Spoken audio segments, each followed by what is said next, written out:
Welkom terug by die Groot Ontbyt. Nou, Leon Ferreira se nuwe snit aan 'n kant toe nooi jou uit om aktief deel te neem aan jou eie lewe. Dit klink na 'n ander tipe wroging, maar dis eintlik 'n opwindende liedjie. Hy vertel ons meer vanoggend. Welkom op die geel bank, Leon. Dankie. Ek waardeer dit. Ek is lekker om by julle te wees. Man. Ja, lekker om jou met jou diep warm stem so vroeg in die môre hier te hê. Ja, nee, maar ek's getrein al, jy weet. Soos jy sê, jy ken van vroegoggende opstaan. Jy was ook 'n vervaardiger van radioprogramme gewees. Jy het al soveel liedjies geskryf. En aan die ander kant toe is eintlik die tema lied vir jou maandagooggend boodskappe wat jy al 'n hele paar maande op sosiale media deel. Vertel ons 'n bietjie hoe dit ontstaan. Dit ontstaan toe ek in 2025, in die begin van 2025 met kanker gediagnoseer is. En ek in daai gat ingegaan het van einde van die wêreld. Ek het, jy weet, al my musiek op een disk gesit sodat daar iets vir die nalatiging is en so en jy weet ou gaan deur daai emosionele ervaring van dit is soos 'n doodsvonnis. En toe moes ek op 'n stadium en dank die Here vir daai wonderlike vrou van my. Sy's 'n ADHD mens wat lyk asof sy geen empatie het nie, maar sy verwerk dit alles hier binne op 'n pragtige manier en sy sê vir my jy sê jou kop moet regkry. Jy sê jou kop hier moet uitkry. En jy sal moet na die blinkkant begin kyk, want ons het nou daar was genoeg tyd vir treur en vir die hartseer van 'n moontlike doodsvonnis. Swaai jou gedagtes. En daai vrou van my het dit al baie gedoen in my loopbaan. Jy weet as sanger. Ou kom kort voor plekke te staan waar jy wonder gaan hierdie werk, jy weet, en as dit lyk as daar nie sukses is nie, dan weet jy nie wat ek kan doen nie. En ek moes net eenvoudig besluit. Ek moes 'n besluit maak. Weet 'n goeie vriend van my, Dominee Wally de Tooy, daar in die Kaap. Ek lees 'n boek wat hy geskryf het onlangs. En die boek sê twee goed. Geluk is 'n ding wat jy daagliks kies. Daagliks kies jy dit. En die ander ding wat hy sê in sy voorwoord is my incredible. Hy sê wanneer ons gebore word, dan lyk ons soos ons biologiese ouers. En wanneer ons die dag sterf, dan lyk ons soos ons besluite. En daar's baie waar woorde daarin, geweldige waar woorde. En ek moes net besluit. En toe dink ek myself, daar's net een manier om myself daarby te hou. En dis om 'n commitment te maak om elke maandagooggend aan die ander kant toe vir mense te help om myself te help eintlik om aan die ander kant toe te dink. En dis toe waar aan die ander kant toe ontstaan het. En dit Dis so mooiste eerstens, hoe gaan dit met die gesondheid nou? Ag, dit is uitstekend. Jy kan wel sien.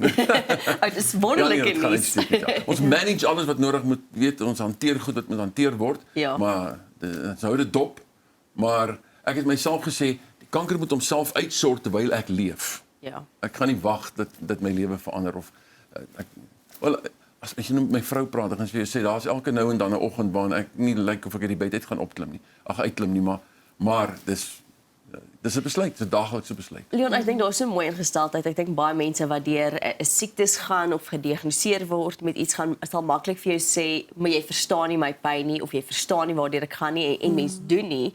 Maar ek's mal oor die feit dat jy sê dit is steeds daagliks 'n keuse om te gaan. Ek het steeds I've got breath in my lungs, verstaan, ek is nog geskape, ek is nog hier vir 'n rede. So gaan ek wag om te sterf of gaan ek lewe tot ek sterf? Ja, verseker. En daai daaglikse keuse, mense dink dis 'n moeilike keuse om te maak, want hulle verwar die keuse met die daad daarna, met dit wat ek dit mee opvolg. Maar die keuse is net die begin. Soos jy in die spieël kyk vir jouself in die oggend en sê, hierdie dag gaan oukei wees. Ek is al right met hierdie dag, right? Fake it. Ja. Dit wat jy hoor, gaan jy glo op die ou ende. Ja. En dit is 'n enkelbaan. Om die waarheid te sê, ek het in die middel daarvan 'n lied geskryf, want ons nog nie eens gepubliseer het nie. Maar die lied se naam is Enkelbaan. Dit is 'n pad soos 'n lang stuk tou. En jy sukkel om by jou beloftes te bly. Want ek het gesê ek gaan my gesin nooit faal nie. Jy maak hierdie beloftes in die lewe in jou vriendekring en jou familie. En nou voel jy verslae. En dan voel dit vir jou of jy daai beloftes breek. En dis waar die song toe gegaan het, maar dit was genoeg van die donker kant van dit, jy weet. Ek hou meer van die ander kant. Ja. Die kant waar daar die hoop is, waar daar die vreugde is, en as jy dit vir jouself moet fake in die oggend, doen dit. Want die oomblik as jy dit hoor, kan jy dit begin glo. Want geloof kom deur die gehoor, né? Ja. Hoorie, jou ouma was ook 'n goeie voorbeeld van iemand wat elke dag gekies het om te hoop ten spyte van lewensbedreigende omstandighede. Vertel vir ons gou van haar. Ouma Grywie. sy het gangrene in haar bene gehad. Dit daar begin op die ouend longkanker en alles. Sy was 'n geweldige kreatiewe mens. Sy het met 'n draadhanger en 'n tang het sy speelgoed vir kinders gemaak in haar tuin. Sy was bekend daar in Pietersburg. Net na my pa oorlede is ek 'n klein laaitjie was. Ek so vir 2 jaar in Pietersburg by my oom hulle gebly. Hulle was sakemense en so en ouma was soort van die kern van die familie. Ouma was die een wat die hele lot saamgebring het altyd oor Paasnaweke en Kersfees en so. Soos wat ouma nou ouma's maar maak baie keer, weet.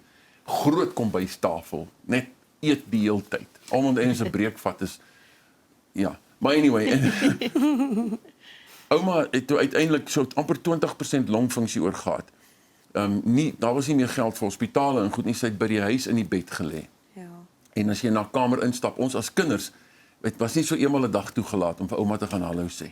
En as jy instap en sê hallo ouma, hoe gaan dit? Ek sal dit my lewe nooit vergeet nie. Dan kyk sy so, haal sy die suurstofmaskertjie af en sê sy voor die wind my kind.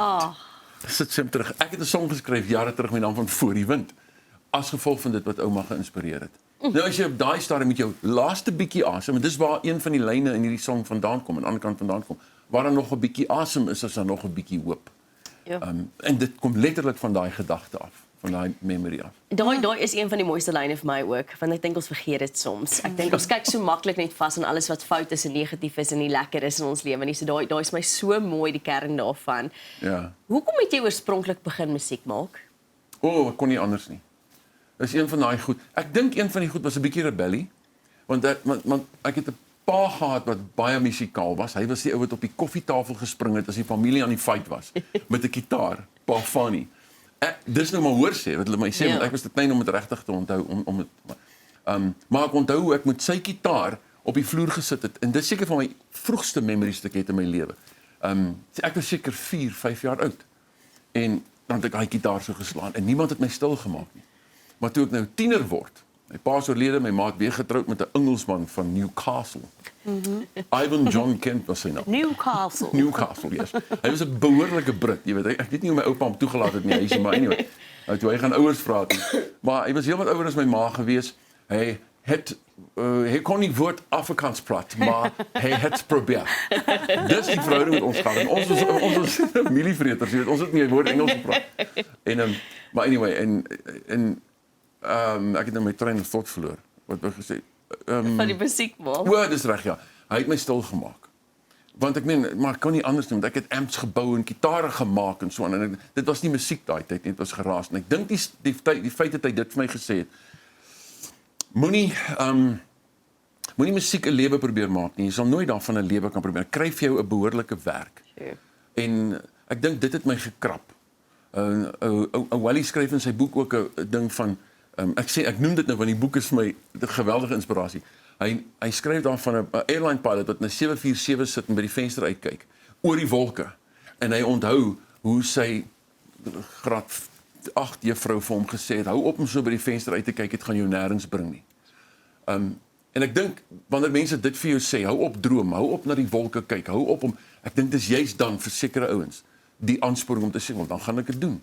En dis nou amper dis nou 38 jaar wat ek formeel musiek maak. Ja. So En nou sit jy in die pilot seat en kyk terug na al die wolkies wat jy agtergelaat het, wolkies van inspirasie. Dankie dat jy ons kom inspireer het, soos wat jou Castle oom sou sê. Plus, ja. En dit was heerlik. Ons sien uit om nou na die musiekvideo ook te kyk. Leon, sterkte met alles wat jy aanpak. Ons sien uit dat jy weer kom kuier en dalk daai lied vrystel wat nou nog nie gepubliseer is nie. Nee? Ja, ek sal verseker. Ja. Volgende keer. Ja. Baie dankie. En onthou net dat positiewe denke is meer werd as goud, silwer en Bitcoin saam.